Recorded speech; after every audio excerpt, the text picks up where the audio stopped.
En la actualidad, diversificarse es lo que te hace adaptarte a las nuevas realidades. El día de hoy invité a un amigo que es el ejemplo perfecto de esto que te estoy hablando. Así que lo vamos a conocer con calma y les voy a mostrar otra manera de conocer y de enfrentarse a las dificultades de la vida. Ego Tenebris. Ego Tenebris. En esta ocasión tenemos a Pierre Cruz Berber. Amigo, bienvenido a mi espacio, a mi estudio. Es un gusto tenerte aquí. Yo conozco a Pierre desde hace más de, me atrevo a decir, 20, 25 años. Coincidimos en algún momento en el ámbito profesional. Después los caminos se separaron.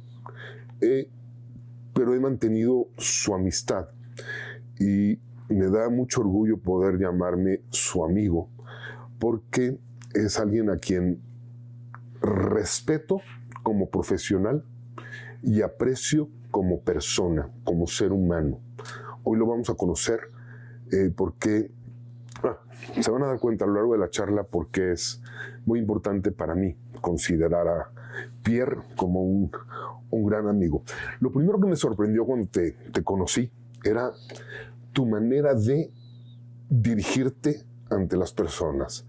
Coincidimos, como les dije, en un aspecto laboral, en una empresa donde las cosas eran muy laxas en algunos procesos, pero Pierre siempre fue muy formal, muy profesional y muy caballeroso. Y eso resaltaba, ¿no? Entonces, y todo eso se aprende desde casa. Entonces, quiero que me platiques un poquito de tu infancia, Pierre. ¿Cómo fue tu infancia? ¿Cómo se te da esta formalidad? ¿De dónde la aprendes? ¿Cómo nace? ¿Cómo viene? En realidad, viene por parte de la educación que me dan mis padres. Uh-huh. Mi padre siempre ha sido una persona muy formal y una persona que fue muy exitosa en su vida laboral. Entonces, lo primero que aprendí de él fue tener esa formalidad con la gente, pero además ser respetuoso también. Me parece que eso es algo muy importante porque eso determina la manera en la que tú vas a actuar, ¿no? Con el tiempo. Claro. Algo que aprendí de Pierre es que él alguna vez me dijo, los demás pueden ser groseros, tú no. Y esa frase me quedó clavada y marcada. Y desde ese día he intentado porque no lo logro, seguir esa línea, todos los demás pueden ser groseros, tú no. Todos los demás pueden hacer lo que quieran, tú no. Y esa frase me impactó. No sé si te acuerdas de aquella ocasión, pero a la fecha sigo recordando mucho esa enseñanza. Yo era muy, muy operativo. A mí no me gustaba hablar. Pero algo que también debo reconocer es que esta manera de dirigirte ante un equipo de trabajo, Pierre era más motivador, era más elocuente. Yo llegaba, hablaba de los temas que se tenían que hablar y lo que sigue. Yo era muy operativo, pero Pierre era mucho más motivador, mucho más... convencía al equipo a que quisieran hacer las cosas. Y yo me iba más por la línea de decir las cosas son así, te guste o no. Y eso marcaba una dualidad muy interesante. ¿Cómo se te da este tema de la elocuencia? ¿Es algo que trabajaste o viene de manera natural? Pienso que viene de manera natural. Okay. Soy un convencido que las personas pueden ser mejor personas, mejores profesionales, ¿verdad? Conforme tengan la inquietud de hacerlo. Y definitivamente todos tienen la capacidad de mejorar, solamente que a veces estamos dormidos, ¿cierto? Y no logramos entonces despuntar con ese tema, ¿no? Entonces, en los equipos de trabajo que yo tuve en su momento, a mí me gustaba que la gente tuviera esa inquietud de ser mejor, esa inquietud de pertenecer, ¿verdad?, a una idea, a algún proyecto, que se hicieran parte de eso. No que lo hicieran solamente por obligación, sino que por convencimiento lo fueran, se dieran cuenta del beneficio y entonces mejoraran. Claro. Mira, es que en algunos comentarios que he recibido en mis redes, en alguna ocasión alguien me preguntó sobre el trabajo y yo le decía que su esfuerzo debía ser del 300%. Y alguien comentó por ahí que no, que hay que dar lo menos posible y que hay que hacer lo mínimo indispensable. Ya no le contesté porque no me gusta discutir con las personas en redes. Pero sí hay una gran diferencia. Mira, ciertamente, las empresas te tienen en tu lugar de trabajo y te pagan por hacer lo mínimo. Pero si quieres de verdad progresar o al menos divertirte en tu trabajo, los esfuerzos deben ser del 300%. ¿Qué opinas al respecto de esto? Para todos los que nos están viendo, que tienen un trabajo que tal vez no es tan satisfactorio, pero están ahí atorados, están ahí metidos, ¿qué le recomendarías a alguien que está en un trabajo que no siente esa motivación o que le echa la culpa a los jefes de que ellos no me motivan? Porque algo que te escuché hablar en una ocasión es la autogestión, la automotivación. ¿Qué le podrías decir a alguien que está atorado en un trabajo que no se siente motivado? Pues primero que nada, yo diría que si tú que nos estás viendo, que nos estás escuchando, por algún motivo, por alguna razón, no sientes que donde estás en este momento sea tu lugar, pienso que tienes la oportunidad de cambiar.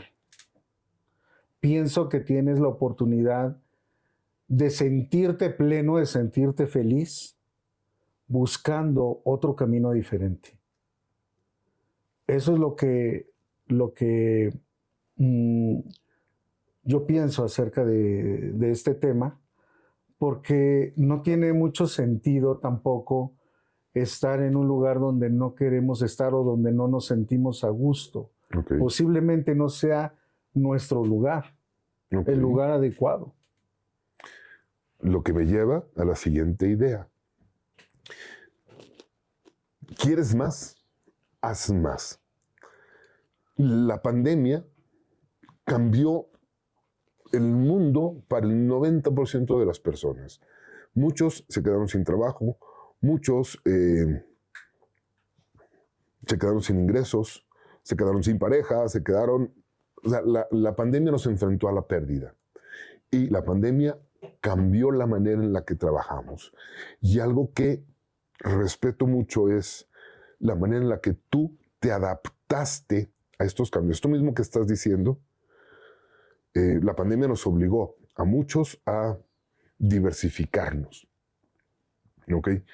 El especialista a veces tiene el conflicto de que si no es en su especialidad no puede hacer otra cosa.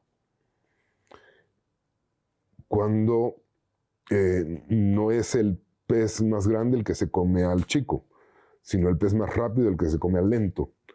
Aprender a adaptarse a lo que la vida nos da. Y entonces empiezo a ver a un Pierre que empieza y se certifica como locutor, por ejemplo.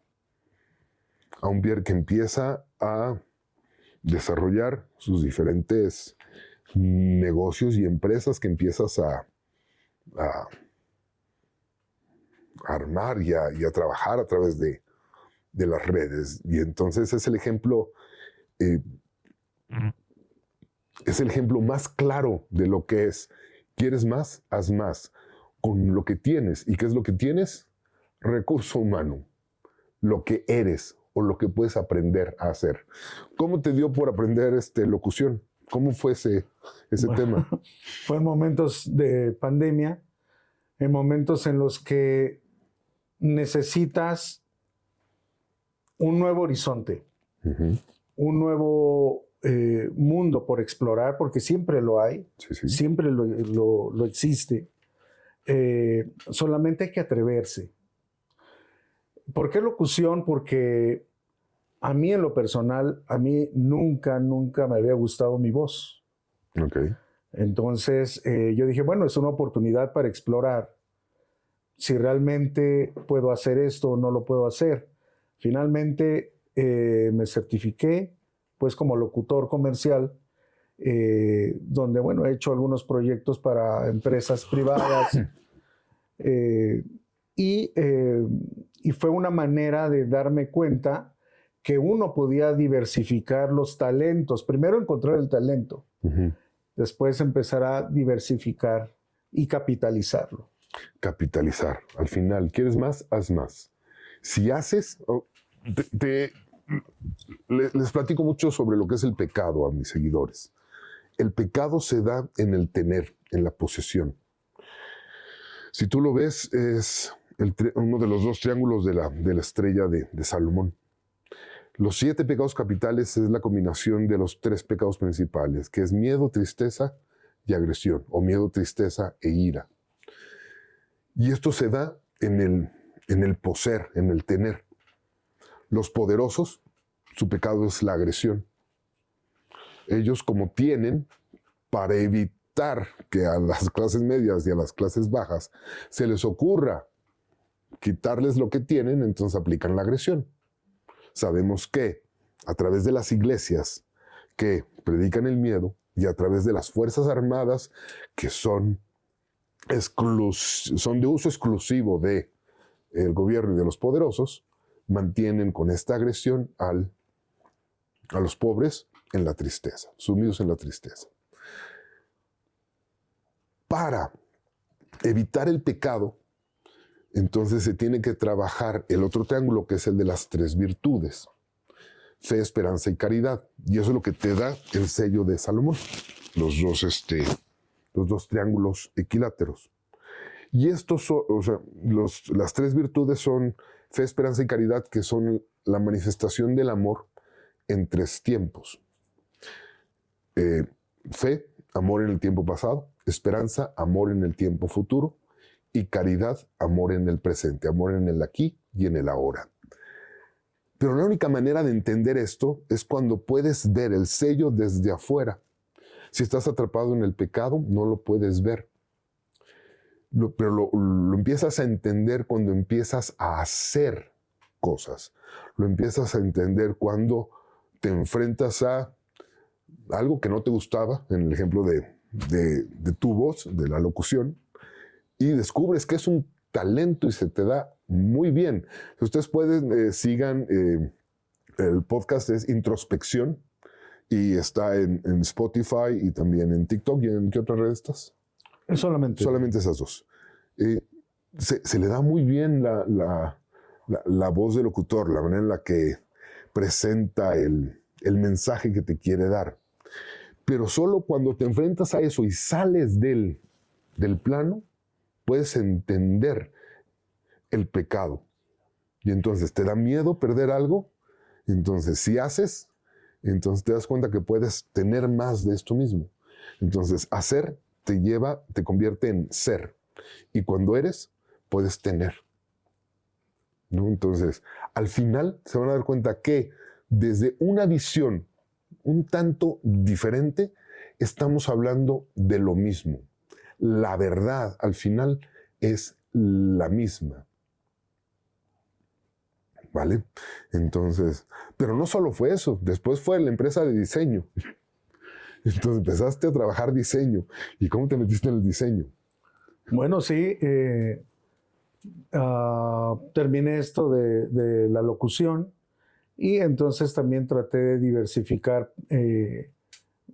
otro tipo de actividades, y fue precisamente el tener una empresa de diseño y publicidad con la cual pues yo inicié capacitándome, inicié haciendo trabajos igual para diferentes empresas en Estados Unidos que me permitían explayarme, ¿no? en esa parte creativa del diseño. De igual forma, también algún emprendimiento también sobre el mercado electrónico, ¿verdad? También tengo un emprendimiento en ese sentido. Lo único que me ha llevado a lograr todo esto ha sido la inquietud, ¿verdad? Y creer que puedo hacer las cosas de una manera distinta y que creo que puedo hacer diferentes cosas a las que venía haciendo. Por ejemplo, yo soy maestro de inglés de carrera. Okay. Y me dediqué o he estado en ese ámbito desde que yo tenía 19 años. Claro. Son muchos años ya los que me he dedicado a eso. Sin embargo, en tan solo 4 o 5 años, he descubierto que puedo hacer trabajos de locución, he descubierto que puedo hacer trabajos de diseño y de publicidad, he descubierto que puedo poner pequeños negocios, he descubierto que puedo hacer comercio electrónico, cosa que antes yo no tenía idea, pero no tenía idea y fue posible hasta que me atreví a hacerlo. O sea, la primera reflexión en este sentido es que uno puede hacer las cosas conforme uno haga el esfuerzo también y tenga la voluntad para hacerlo. Déjame aclarar un punto aquí nada más. Estamos hablando que en su momento, ser maestro de idiomas, maestro de inglés, no era algo tan, perdóname la expresión, tan barato como se maneja en la actualidad. De pronto aparecieron los cursitos de maestro de inglés en cada esquina en la Ciudad de México. Cuando en su momento, en ese entonces, solo había 2 o 3 institutos en México que daban ese nivel, ese documento.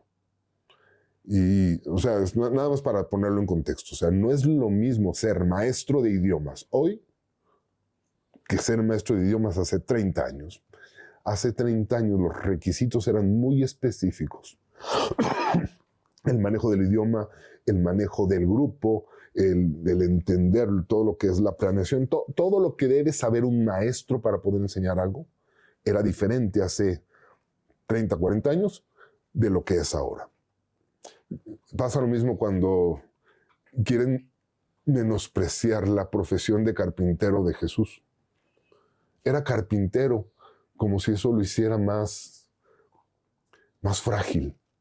Cuando en su momento ser carpintero hace 2000 años equivale a ser ingeniero civil. Porque el carpintero hacía todo. O sea, todo lo que era el máximo nivel de tecnología pasaba por las manos de los carpinteros en ese momento.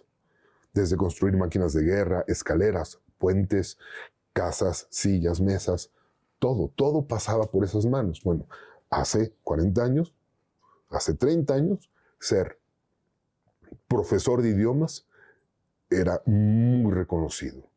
Pero al mismo tiempo no solo fue ahí, o sea, porque sí, puedes ser profesor y tienes 2 opciones, o te quedas como profesor o creces. Y llegaste a ser director nacional de una empresa muy grande y muy importante en su momento. No vamos a decir el nombre, pero no es solo ser maestro, o sea, son las ganas de ser mejor. Lo dijiste en tu primera intervención, las ganas de ser mejor, de enseñar con el ejemplo esta idea de ser mejor, siempre, ¿no? Y ahora con todos tus emprendimientos, siempre es la idea de ser mejor. Y después de todo esto, a escribir. Así es. ¿Cómo nace este deseo, estas ganas de dejar en un texto un mensaje? ¿Hay un destinatario específico o es para quien lo quiera tomar? Y pregunto esto porque el Evangelio fue escrito para Teófilo, que es el Hijo de Dios. Solamente a veces hay personas específicas que nos hacen romper la inercia y entonces empezar a escribir.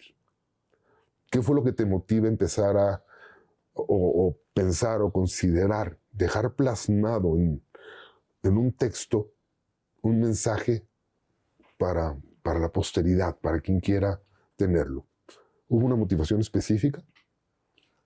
La motivación específica creo que era simplemente las ganas de trascender con aquellas personas que compartieran cierta experiencia de vida con lo que yo iba o estaba plasmando en la escritura.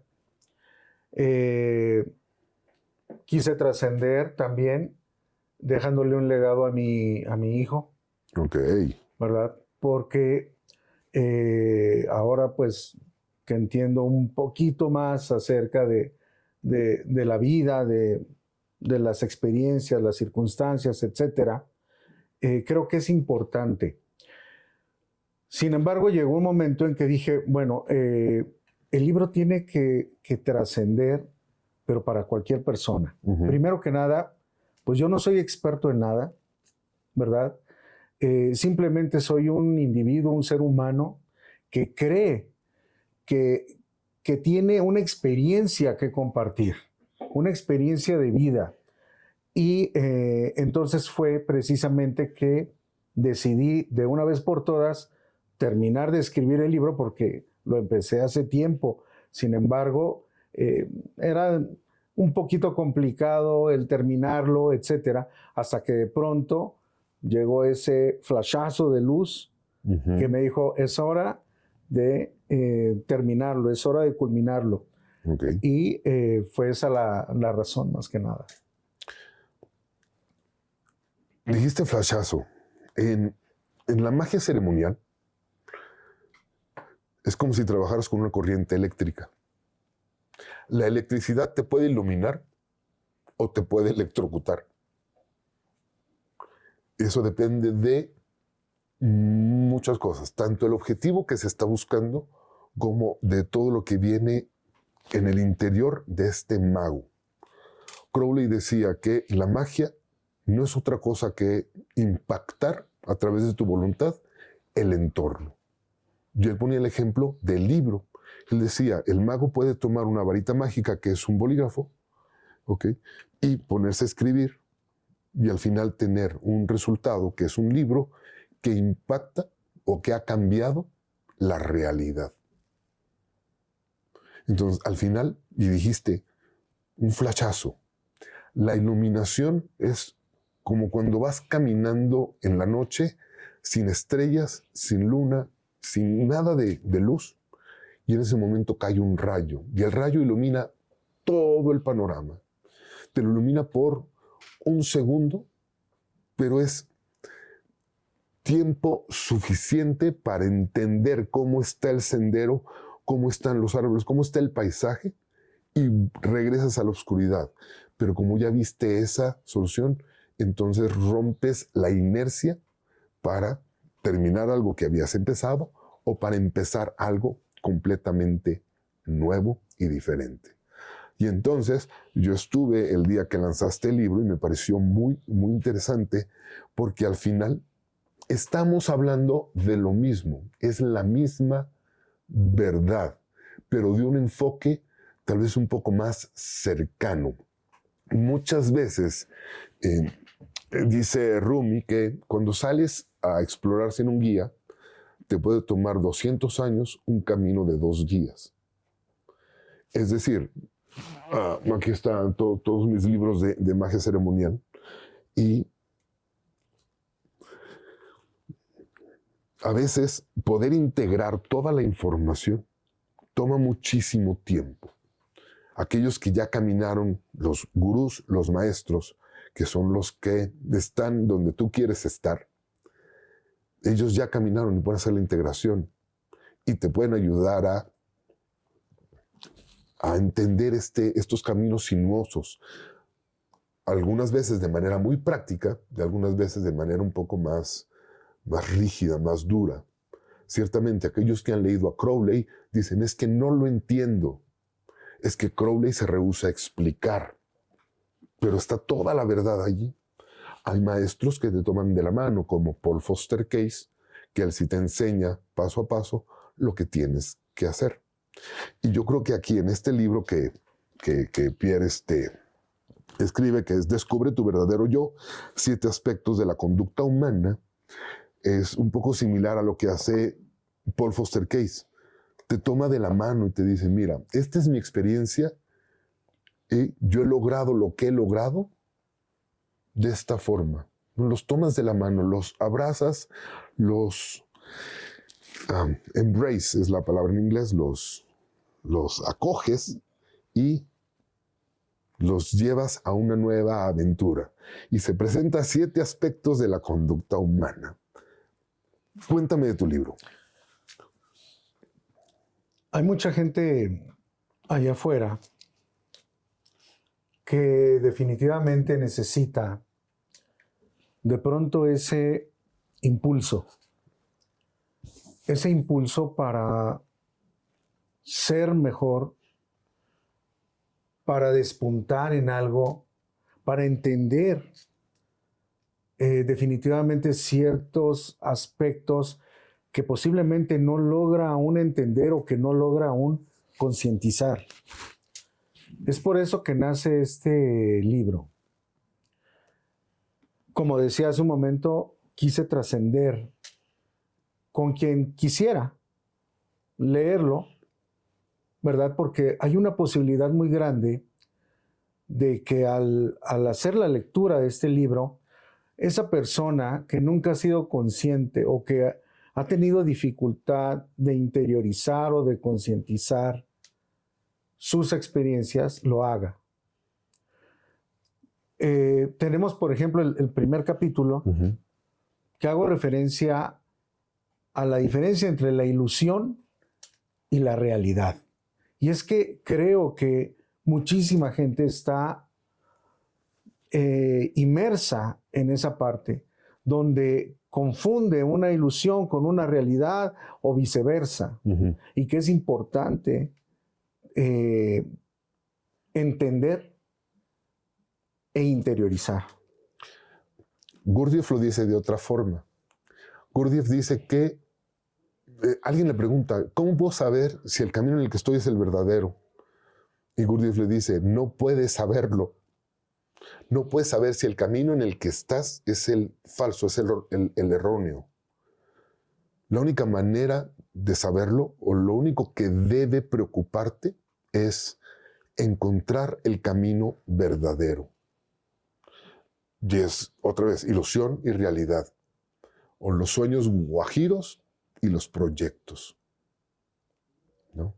Entonces, pero se dan cuenta, estamos hablando de lo mismo, pero algo que me gusta de Pierre es que lo aterriza de una manera más, también es muy duro, pero más suave, te permite entenderlo y te permite poder empezar a trabajar. ¿Cuál dirías que es la palabra mágica para definir si lo que estoy viviendo es realidad o es una ilusión? ¿Cuál es la diferencia? ¿Cuál es la palabra mágica diferente allí? Bueno, entendemos primero que en este sentido la ilusión son, digamos, imágenes que se gestan en la mente, etcétera, pero la realidad son hechos concretos, ¿verdad? Bueno, quiero poner un ejemplo. Sí, claro. Digamos, el clásico empleado, ¿cierto? Está un día en la oficina y de repente le manda a llamar el gerente de recursos humanos. Normalmente, ese empleado pensaría y diría, ¿qué hice mal? Ok. ¿Y ahora qué hice mal? ¿Quién le fue con una mentira a mi jefe? No entiendo por qué me están mandando llamar si apenas me acaban de dar el turno. Y empieza a hacer historias esta persona sin tener un hecho concreto. El único hecho que existe es que le mandaron llamar de recursos humanos, pero él no sabe para qué. Sin embargo, empieza a generar y generar diferentes realidades, entre comillas, para él. Uh-huh. ¿Cierto? Entonces, a lo que voy es que uno debe de dejar de hacer esa parte, de estar pensando cosas que no han ocurrido, Uh-huh. cosas que no son, cosas que no me constan, Claro. ¿verdad? Y entonces ya enfrentar de una manera diferente, pues, los hechos que deben de ser reales, ¿no? Los hechos. Esa es la palabra clave. Algunos, o sea, depende. Si es un proceso, es el resultado. Pero si es algo que no ha sucedido, las féminas son maravillosas en este aspecto. Siempre te dicen, tenemos que hablar. Y uno empieza, ¿y ahora qué hice? ¿O qué hice mal? ¿No? Y uno genera todo el rollo. Ya va a terminar conmigo, va a haber bronca, va a haber lo que sea. Y cuando llegas, básicamente ella, no sé, a lo mejor estaba pensando en lo que van a preparar para la cena del viernes. Y tú te armaste una película. Él puso el ejemplo en un ambiente laboral. Esto te distrae. Te distrae de lo que estás haciendo y genera nada más ruido. ¿Recuerdan la carta número 8 del tarot? El alimento. Por acá la tengo. También te alimentas de ideas y conceptos. ¿Ok? Entonces debes aprender a cuidar ese alimento con el que estás constantemente dándole a tus ideas, a tu cerebro y a tus conceptos. Eso también es alimento. La preocupación diaria es alimento. Y preocupación, como decía otro amigo, es ocuparse antes de preocuparse. Cuando lo único que tienes que hacer es recibir la información y entonces tomar o actuar en consecuencia. No, a lo mejor el gerente te quería hacer una recomendación específica de labor o te iba a hacer una felicitación, yo qué sé. Pero hasta que tienes el evento, entonces puedes empezar a ocuparte o puedes empezar a actuar en consecuencia. Nunca antes. La preocupación no te lleva a nada. Es muy fácil decirlo, pero es bien difícil lograrlo, ¿no? Y entonces empiezas o sea, manejas estos temas, este tema, por ejemplo, de la ilusión y la realidad, y siempre hay una recomendación de cómo lograrlo. No va a haber spoilers de eso para que puedan descubrirlo en el libro, pero sí hay recomendaciones muy claras y muy específicas de cómo solucionar. Y es otra cosa que me gusta, es la crítica y el trapito. O sea, no es nada más, estás haciendo esto mal. Nunca en ningún momento estás haciendo esto mal. Pero si te encuentras en esta situación, aquí hay un remedio, aquí hay un trapito para que puedas corregirlo. Y es otra cosa que me gusta mucho de tu texto. Y hay algo que me fascina, el capítulo de egoísmo, o el tema de egoísmo. No recuerdo si eso lo escuché en un podcast o lo vi en el libro, pero egoísmo. Platica un poco del egoísmo, porque muchos creen que es malo y tú tienes una visión muy especial de lo que es el egoísmo desde la visión positiva del egoísmo. Sí, bueno, siempre tiene una connotación, pues, digamos, negativa el tema del egoísmo. Pero hay que saber diferenciar, hay que saber poner en su justa dimensión las cosas. Porque, digamos, hay individuos egoístas que pasan por encima de la dignidad de las personas y eso definitivamente no es correcto. ¿De acuerdo? Pero hay personas que se dicen ser egoístas porque se ocupan de ellos mismos.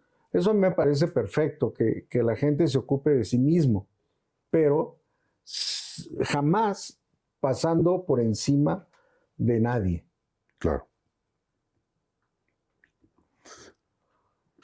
Otra forma de ver esto es, el objetivo es ganar, pero nunca con trampa. El objetivo es, hablemos de fútbol, es meter goles, pero nunca con trampa, nunca lastimando al otro equipo, lastimando a algún miembro del otro equipo. Eso es imperdonable, porque aunque ganes, si ganas con trampa o ganas haciendo daño, al final no ganaste. Al final no te llevas esa satisfacción de haber hecho las cosas bien para llegar al resultado. Sí, al final lo único que importa es el resultado, pero un proceso íntegro te lleva a ganar de verdad, aunque no ganes el campeonato. Los que ganan con trampa no ganan al final, ¿vale? Yo quisiera comentar algo. Digamos, en estos tiempos tan duros que vivimos de pandemia, hubo una situación en un supermercado, ¿verdad? Donde estaba esta persona, estábamos eligiendo, pues, tú sabes, frutas, etcétera, este tipo de alimentos, y todas las personas tenían su cubrebocas siguiendo, digamos, las especificaciones que se daban, etcétera, ante una situación tan desconocida y tan apabullante como era en ese momento el COVID-19. Claro. Y llega este personaje sin cubrebocas, sin ningún protocolo de seguridad, y recuerdo bien, para colmo, estornudando. Ok. Más de uno le dijimos que fuera consciente, que por qué no traía cubrebocas, etcétera, o algo. Uh-huh. Pues todo el mundo vivía una situación muy apremiante en ese momento. Uh-huh. Sin embargo, esta persona simplemente dijo, a mí no me importa, yo no creo en eso, no tengo por qué utilizar un cubrebocas, nada me obliga, y está bien. Digamos que tenía razón, que nadie lo obligaría a colocarse un cubrebocas, pero sí tuvo la falta de empatía con las personas, sí tuvo la falta de empatía con un momento tan apremiante. Uh-huh. Entonces, ahí considero que hubo un egoísmo de esa persona, ¿verdad? Donde no le importó, pues, pasar por encima de los demás, ¿no? Claro. Entonces, a eso voy, ¿no? Con este ejemplo, que sí es cierto que uno debe ser, debe tener cuidado, debe tener los cuidados con uno mismo, y por eso se le puede considerar egoísmo. Sin embargo, cuando ya trasciende otros niveles o la seguridad de otras personas, entonces ahí es donde el egoísmo se convierte en algo negativo. Estoy de acuerdo. Edwin Land, el inventor de la fotografía instantánea, él decía que era maravilloso poderse aislar del mundo 1 mes, 2 meses, 3 meses para solucionar un problema. Él se obsesionaba con la luz y todo lo que interactuaba con la luz. Por eso terminó descubriendo la fotografía. Pero él decía y esperaba que después de estos 3 meses de aislamiento, él quería regresar al mundo y que todo el mundo lo recibiera como si nada hubiera pasado. Eso lo llevó hasta cierto punto al final de su vida pues, a no ser tan pleno y tan feliz. O sea, su lado de investigador, de obsesivo con eso, estaba muy satisfecho, pero su aspecto social se veía muy lastimado por eso. Entonces, es importante que al menos comprendas que hay etapas importantes para enfocarse en ciertos trabajos. No sé si estés de acuerdo con lo que te voy a decir, pero no me importa, te lo voy a decir de todas formas. En el desarrollo humano, los niños de 1 a 7 años deben jugar. Deben jugar todo lo que puedan. De preferencia, juegos que les dejen algo, que les enseñen algo. De preferencia, pero si no es jugar. De los 7 a los 14 años, el niño debe aprender a quitársele el miedo. Debe aprender a trabajar sus miedos.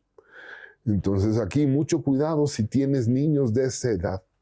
Hay que ayudarle a enfrentar sus miedos, no a dejarle y heredarle todos tus miedos propios. Porque después de estos 14 a los 21, el niño tiene que aprender a trabajar la tierra.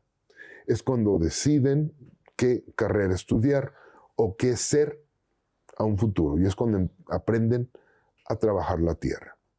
Y entre los 21 y los 28, antes de que llegue la familia y los compromisos más allá, es cuando se pueden enfocar en este desarrollo, en pues trabajar, pues, porque cuando llega la familia, llegan los hijos, llega la esposa, llega todo eso, ya no es una muestra muy difícil de egoísmo decir lo que hacía Edwin Land de no me vas a ver en 3 meses, o no me vas a ver quién sabe cuándo, porque ni siquiera avisaba, son 3 meses. Se encerraba en su laboratorio y desaparecía. ¿Cuánto tiempo? Nadie sabía.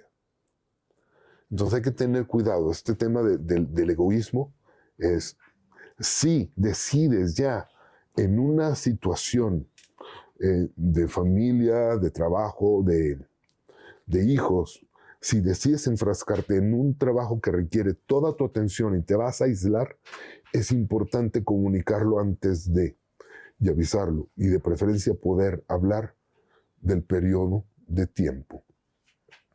En el trabajo de la magia sagrada de Abramelín, es un trabajo de 18 meses promedio. Estamos hablando de 2 años. De 2 años en el cual lo ideal es que el mago tiene que hacer una serie de ejercicios llenando unas tablas mágicas, ¿okay? Y no puede distraerse. Entonces, el oficiante, el mago, vive con un asistente que es quien limpia la casa, quien lava la ropa, quien hace de comer, para evitarle distracciones importantes al oficiante. Entonces, este tipo de trabajos, al final, requieres los recursos necesarios para no preocuparte por producir, me refiero a producir recursos, porque tienes que pagarle al ayudante y aislarte del mundo. Pero es lo único que te lleva al final a tener un contacto con el Santo Ángel Guardián. Este tipo de obsesión. Cuidado con ese tipo de obsesiones. Lo que decía hace rato de la electricidad, te puede iluminar o te puede electrocutar. Entonces, como presenta Pierre el tema del egoísmo aquí, me parece muy práctico para alguien que no es tan obsesivo como yo, que yo sí me he metido 2 años a hacer el trabajo. Y yo fui feliz durante la pandemia porque pude trabajar. Yo no salí de este espacio en la pandemia, salvo en 3 ocasiones. Todo lo traía aquí, sistemas de entrega, comida. Dejé de preocuparme durante la pandemia. Yo aproveché mucho la pandemia por ese lado. Pero yo no tengo un compromiso. Yo no tengo una esposa, un hijo a quien rendirle cuentas. Entonces, pero hoy estoy solo. hay una soledad muy profunda y tengo que asumirla. O sea, tengo que asumir mi egoísmo que me permitió no tener o no enfrascarme en una relación sentimental, ¿me explico? Entonces, pero Pierre lo plantea desde la manera práctica, desde la manera cercana, y eso también me gusta. El segundo capítulo habla de ser mejor. De ser mejor. Y lo has platicado desde siempre, ser mejor. ¿Cómo puedo ser mejor? Siendo consciente primero, entendiendo que tienes la capacidad de ser mejor. No sé por qué, no entiendo por qué hay personas aún que les encanta vivir en una zona de confort, que no precisamente los hace ser mejor. Si quieres ser mejor, debes de cambiar. Okay. El cambio es algo muy importante, es algo fundamental en el crecimiento de las personas. Debemos de recordar que lo que no crece, decrece. Para mí, en mi punto de vista, nada se queda estático. O crece o decrece en algún momento. Entonces, ¿cómo puedo ser mejor? Cambiando más seguido. Cambiando más seguido. Qué bonito. Claro, porque siempre tengo la oportunidad de hacerlo. He mencionado, digamos, personas que prefieren vivir en la zona de confort. Tengo una pareja que, bueno, de vez en cuando, pues, me ha sido infiel, pero, pues, me proporciona, no sé, algún recurso, etcétera, pues estoy a gusto. ¿Realmente estás a gusto? La pregunta es si realmente estás a gusto. Porque si no lo estás, la vida misma te va indicando cuándo es el momento que debes de cambiar. ¿En qué momento debes hacerlo? Hay dos cambios fundamentales.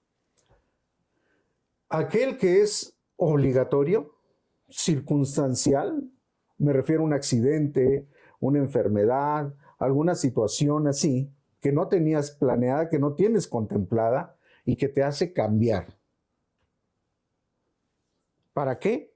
Para tener un beneficio, para ser mejor, de algún modo. Y hay otra manera, que es aquel cambio que sí planeas, que sí, del que sí estás consciente. Y entonces empiezas a realizar un cambio. Sin embargo, no todos saben cómo realizar, o no todos tienen la idea de cómo ser mejor, de cómo con el cambio voy a ser mejor. Tienen la idea de que tiene que haber un beneficio, pero no crean una estrategia. No tienen la persistencia, la consistencia de que ese cambio, para ser mejor, ¿verdad? Debe ser algo planeado, con estrategia y, como decía, con esa planificación, esa consistencia. Es el mago que decide lo que quiere, ya sea porque hubo un evento que les sacudió la vida, un accidente, una enfermedad, lo que sea. Entonces, el que decide que va a cambiar, cambia, y si no, se muere. O sea, tú decías, lo que no cambia, decrece. O sea, todo tiende al caos, todo tiende a deteriorarse. O sea, el cuerpo se deteriora, las relaciones se deterioran, y si no cambias, entonces va a terminar siempre al caos. O sea, si no te adaptas, terminas en caos. Pero después viene el diario del mago, es decir, hay que registrar o hay que definir los pasos. En otras palabras, yo te digo, define qué quieres y escribe todo lo que quieres y después elige qué quieres primero. Y sobre esa empieza a trabajar. Si es un objetivo a largo plazo, entonces tienes que desglosarlo en objetivos palpables, que es la estrategia. O sea, ¿se ven? Hablamos exactamente de lo mismo. De eso te habla el tarot también. ¿Ok? El mago, el que define qué es lo que quiere. Y esta atención está allí. Pero si no tiene memoria, que es la sacerdotisa, entonces él puede cambiar de objetivo y olvidar el anterior.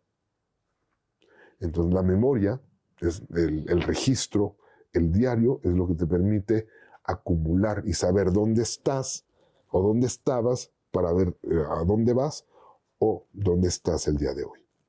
Entonces, si se fijan, estamos hablando exactamente de lo mismo, pero tal vez este enfoque sea un poco más suave, un poco más para entender, porque es algo que yo no he podido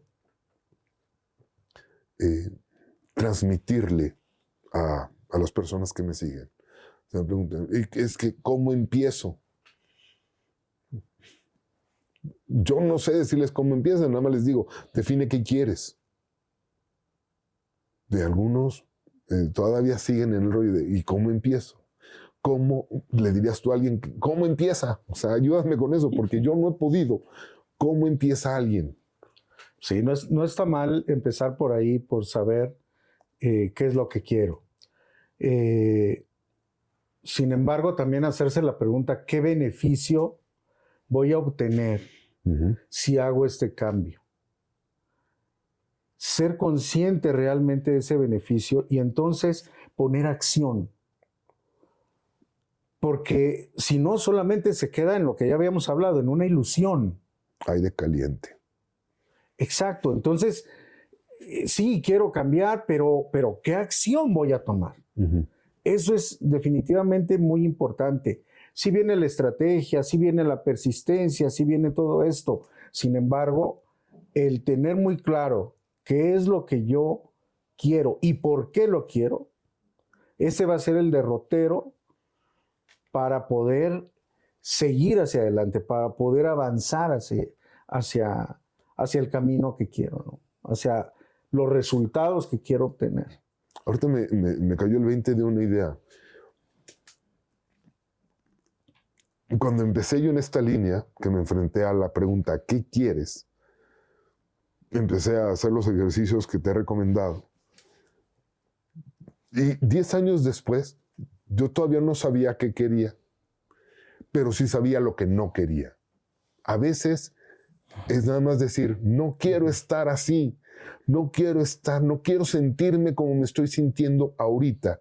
Necesito hacer un cambio. Tal vez es, ok, te lo voy a poner más fácil, no es qué quiero, pero sí ya sé lo que no quiero.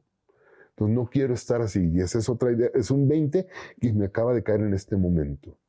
Tal vez estás en el momento de crisis en el cual dices, no quiero volver a sentirme así o no quiero sentirme así. Y a veces el ejemplo sucedió hace poco. Estaba platicando afortunadamente con un chico, ya no adolescente, 18, 19 años, y me dice, es que no sé bailar. Y fue terrible porque la semana pasada fui a una fiesta con mi novia y ella quiso bailar y ella bailó toda la fiesta.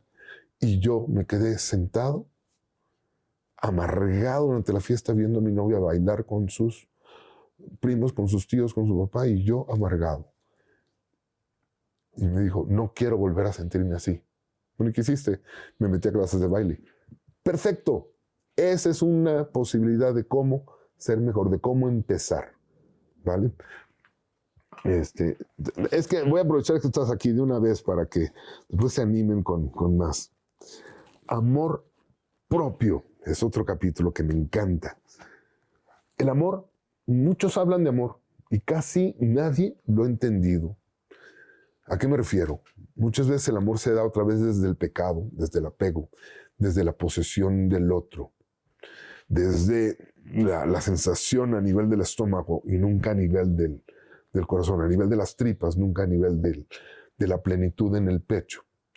Pero pocas veces se ha hablado de amor propio, porque siempre nos presentan el amor o se presenta el amor ante Dios, que es el nivel de adoración.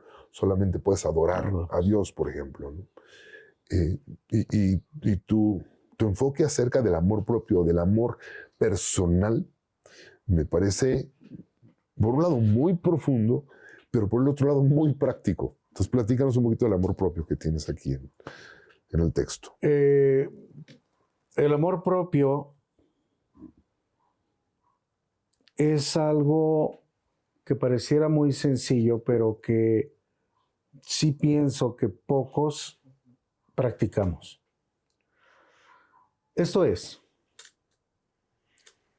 ¿cuántas veces tú que nos estás viendo, que nos estás escuchando, cuántas veces te levantas tú por la mañana, vas al espejo y te dices cosas agradables, cosas bonitas? Empezando por ahí. ¿Por qué? Porque tenemos aquella terrible costumbre de levantarnos, ir hacia el espejo y vernos la ojera. Me veo más viejo, ya me salió una cana.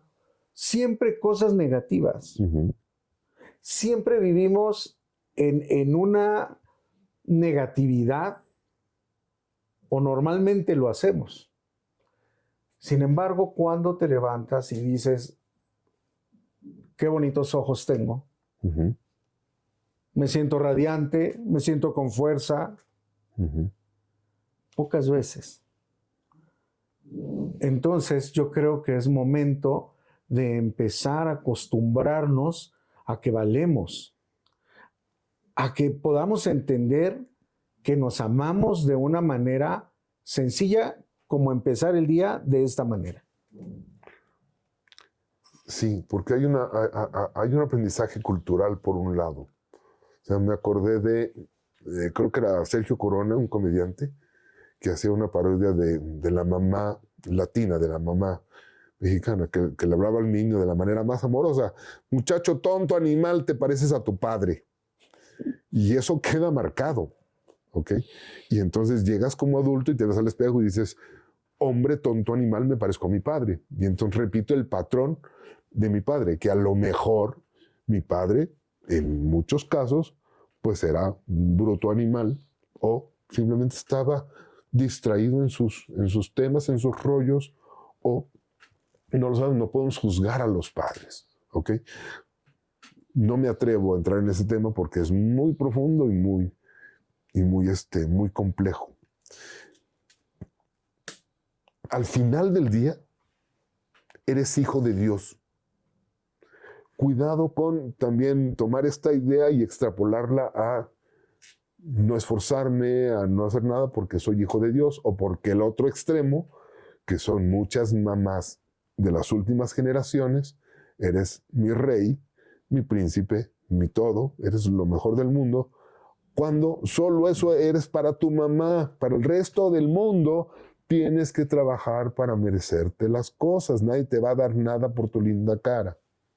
Entonces, estos dos extremos de vapulearte y de no mirarte con amor o con amabilidad, ¿ok?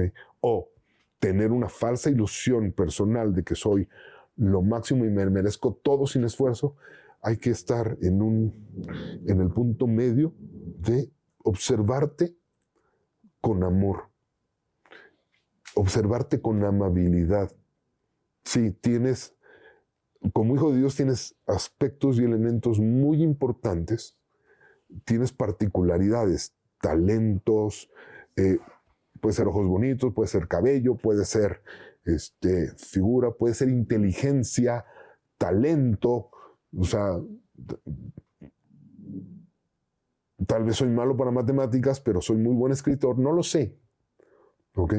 Verte con amabilidad en los elementos buenos para reforzarlos, pero también tienes que aprender a observar tus áreas de oportunidad, porque es lo que tienes que corregir para ser mejor. Tal vez, o sea, yo lo intento todos los días, créeme que lo intento, el no ser tan hosco y tan brusco, y o ser tan confrontativo en algunos aspectos. Lo intento y es constante porque es parte de mi pecado, es parte de mi ser, de mi esencia. O sea, mi pecado es la ira. Entonces hay que trabajar constantemente contra ese pecado. Pero tampoco se trata de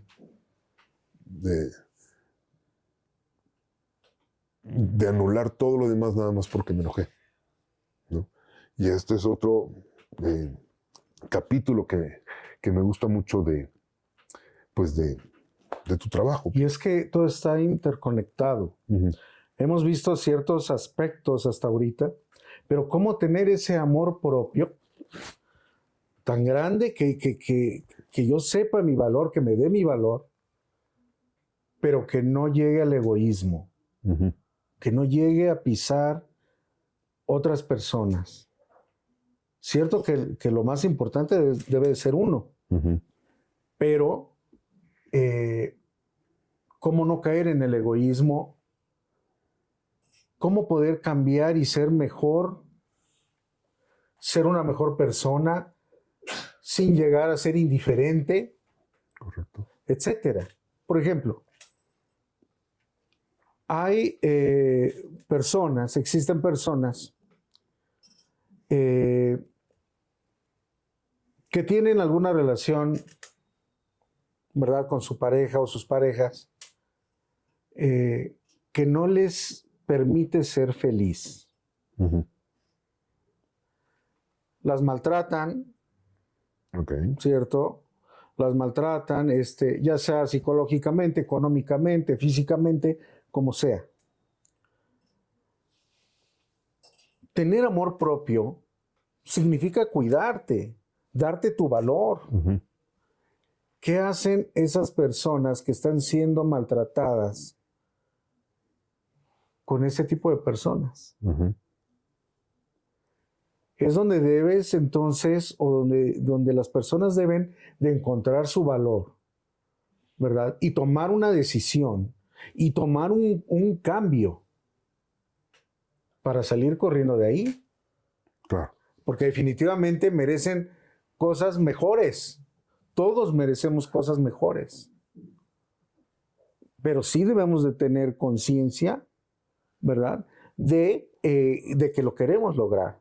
Hay personas que dicen, yo así soy y así me voy a morir. ¿Verdad? ¿Cómo es posible que exista todavía ese tipo de personas con ese pensamiento, quiero decir? Que dicen, así soy y así me voy a morir, cuando tienes en el cuarto de al lado a tu hijo sufriendo, lleno de miedo por tus conductas. Y tú todavía te atreves a decir, así soy y no voy a cambiar. ¿Cuál es la idea de todo esto? Descubrir quién soy yo. ¿Qué estoy haciendo? No solamente en el papel de víctima. Porque yo puedo decir, sí, bueno, yo he sido maltratado, yo he sido traicionado, etcétera. Pero también en el papel de victimario. Claro. Que es otro aspecto que toco en el libro. A ver, ¿cómo estamos de este lado? Ya entendí, ¿verdad?, que yo, por ejemplo, fui maltratado, pero ¿acaso yo he maltratado también? Entonces debemos de tener ese tipo de pensamiento, de reflexión, de introspección, para poder ser mejor, para poder alcanzar una felicidad, una plenitud. Yo entendí eso cuando entendí la frase, una de las frases del Padre Nuestro, cuando dice, perdona nuestras ofensas, como también nosotros perdonamos a los que nos ofenden. Y lo entendí cuando me di cuenta que las ofensas de los demás no es otra cosa que su falta de amor. Pero lo entendí de verdad cuando me di cuenta que cuando yo ofendo a los demás, no es otra cosa que mi falta de amor. Y entonces vi una película bien cursi que creo que se llama Historia de Amor, con Barbra Streisand y Ryan O'Neal, donde al final dicen, amor es no tener que pedir perdón, porque el amor real no ofende. Entonces, si alguien está en estas dinámicas, lo único que se está manifestando ahí es una falta de amor, tanto propia como del otro. Y como no hay amor, no hay ofensa. Y es por eso que se requiere mucho y mucho entendimiento de esto para entender las últimas palabras de el que murió en la cruz, cuando dice, perdona a los padres porque no saben lo que hacen. Ese nivel de entendimiento y de conciencia es muy difícil de lograr. Pero puedes empezar de a poquito, entendiendo que cuando alguien sabe lo que está haciendo, no le arranca una hoja a un arbolito. Cuando está consciente del daño que genera. Cuando alguien es consciente del daño que genera, no anda lastimando animalitos, no patea perritos. Cuando alguien es consciente del daño que hace, entonces a veces, por ese amor, por ese ser mejor, por todo esto que estamos hablando, puedo controlar una agresión. Y eso es lo que vienes a ofrecer a la mesa, tal vez para ser mejor. Esta es otra idea de cómo ser mejor. Sí, tú estás ahorita inconsciente de esta realidad, pero empiezas a pensar que tus actos son por falta de amor y dices que amas a tus hijos, a lo mejor la próxima, en lugar del grito, sale una caricia o una palabra amable, una palabra de amor, ¿no? Entonces, otra vez, estamos hablando de lo mismo, Pierre. Es que te imaginas el impacto que realmente tiene todo esto cuando tú decides ser mejor persona, con un cambio positivo, sin pasar por encima de la dignidad de las personas. Y vas y, como dices bien, acaricias a tu hijo. ¿Qué impacto tan grande es eso? Uh-huh.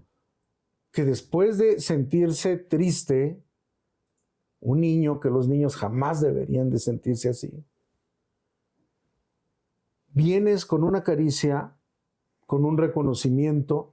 Uh-huh. Eso es hermoso. Esa es una forma asertiva de actuar. Claro.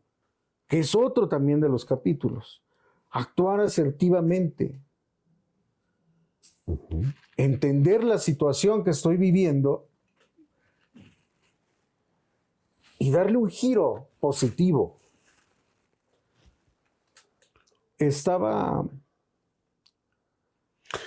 Perdóname, pero ¿cuál es el límite de eso? Es decir, como padre amoroso tampoco puedes tolerar todos los intentos de cruzar los límites de los pequeños. También hay que enseñarles en esta etapa de aprender a trabajar la tierra, incluso en la etapa de quitarse el miedo, ¿cuál es el límite en tu experiencia? Para que empiecen a asumir sus responsabilidades de sus actos. Es que todo es con el ejemplo. En mi caso me ha servido así. Me encanta, dale. Me ha servido ser consciente que yo debo de ser el ejemplo para mi hijo. Uh-huh. Yo soy consciente que he cometido errores. Yo soy consciente de absolutamente todo lo que ha pasado en mi vida. Uh-huh. Sin embargo, soy consciente que quiero lo mejor para mi hijo. Uh-huh. Que sea un buen hombre, que sea un buen ciudadano, un excelente ser humano, y por tanto yo predico con el ejemplo en el caso de mi hijo. O sea, jamás lo mueles a golpes, porque esa no es la idea, porque eso está mal por donde se le vea. Tampoco consentirlo tanto para que se pasen los límites. Claro. Pero con el ejemplo, sí indicarle cuáles son los parámetros en los que él se debe de manejar, ¿no? Dijiste ejemplo, y por eso me encantó. Es el típico el padre que no entiende esta idea del ejemplo es el que dice, decir mentiras es malo, ¿no? Y media hora después, oye, mi amor, ¿vamos a ir a la fiesta? No, les voy a decir que me siento mal. Primer mentira, entonces el niño pues sí escuchó, decir mentiras es malo, pero acaba de ver al papá o a mamá dicen mentiras. Entonces, es malo decir mentiras, pero lo puedo hacer. Entonces, el ejemplo o la congruencia entre lo que se piensa, se dice y se hace es primordial.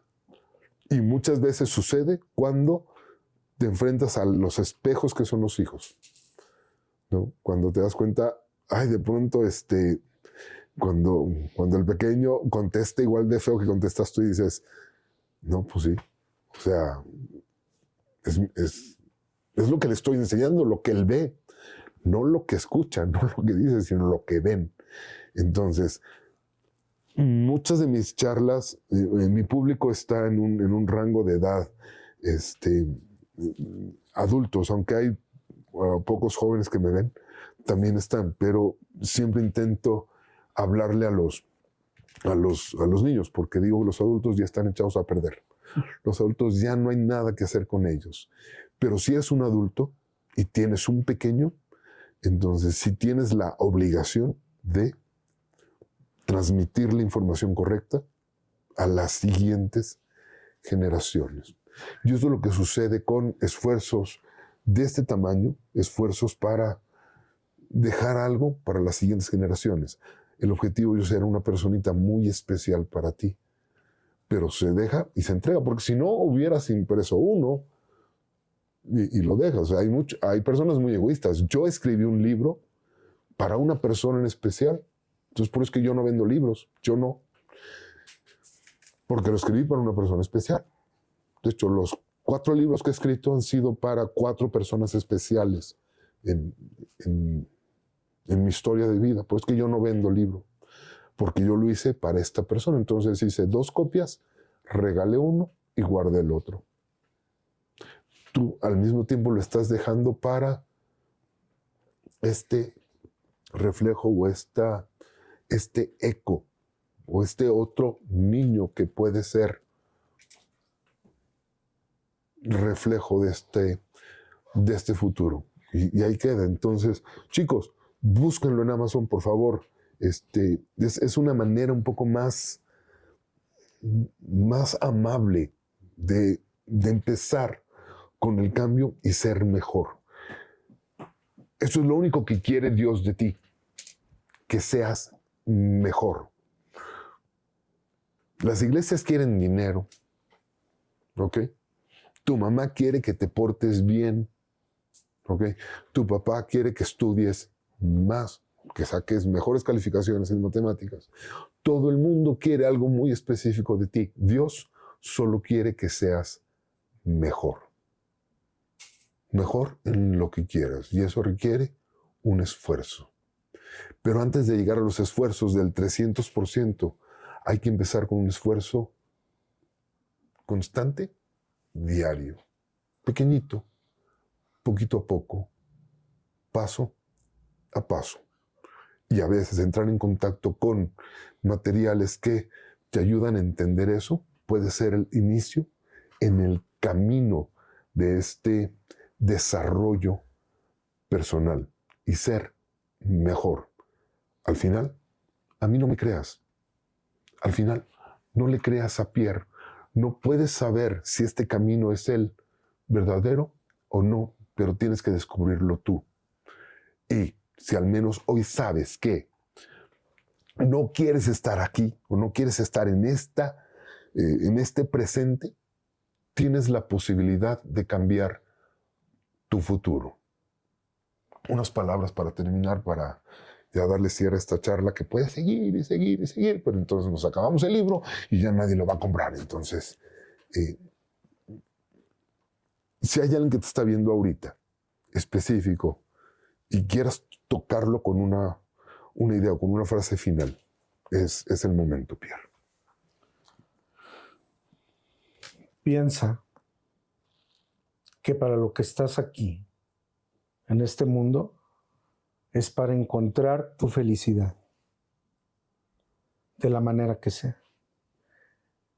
Sé consciente de ello, piensa, analiza qué es lo que quieres y atrévete. No todo el mundo se atreve. Hay mucha gente soportando maltratos, soportando infidelidades, soportando absolutamente todo, humillaciones, etc. Si no quieres eso para ti y lo estás viviendo, es el momento de tomar la vida en tus manos y hacer un cambio definitivo.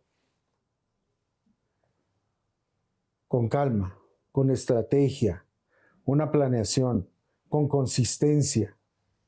Pero definitivamente tienes la capacidad. Tú puedes hacerlo. Seguramente hay gente que te va a respaldar en ese viaje. Solamente tienes que dar el primer paso, ya lo decían. Caminante no hay camino, se hace camino al andar. Da ese primer paso y tendrás beneficios increíbles que a lo mejor no has estado viviendo, pero que estás por vivir. Estás por ser el verdadero protagonista de tu vida y la felicidad que esto va a conllevar. Muchas gracias, Pierre. Un placer, Jorge. Ese primer paso probablemente no te lleve al objetivo, pero ese primer paso te empieza a sacar de donde estás en la dirección correcta. Y al final, perdón, es que siento que... No solamente quiero en esta oportunidad obsequiarte mi libro. Muchas gracias. Con todo mi cariño.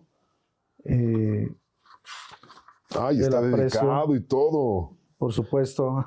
Qué maravilla. Mi aprecio grande por ti, Jorge. El aprecio es mutuo y espero que nuestra amistad dure por muchos, muchos años. Así será. Muchas gracias por el libro. Y como te decía, este primer paso, o sea, empezar a escribir luego no te va a llevar a tener un resultado, pero sí te saca del lugar o te empieza a sacar del lugar en el que estás. Vas en una dirección específica, planeación, estrategia, todo lo que platicamos durante estas charlas y todo lo que he venido platicando contigo a lo largo de estas cápsulas. Al final, el resultado es lo que importa. Y al final es esta evolución que tienes cuando descubres qué es lo que quieres y empiezas a actuar en consecuencia. Eso es todo. Ojalá esto que quieres se alinee momentáneamente con la voluntad de aquel que te envió. Do what thou wilt shall be the whole of the law. Hágase vuestra voluntad, esa debe ser toda la ley. Sé bueno contigo, sé bueno con los demás. Ego tenebris. El esfuerzo traerá tu luz.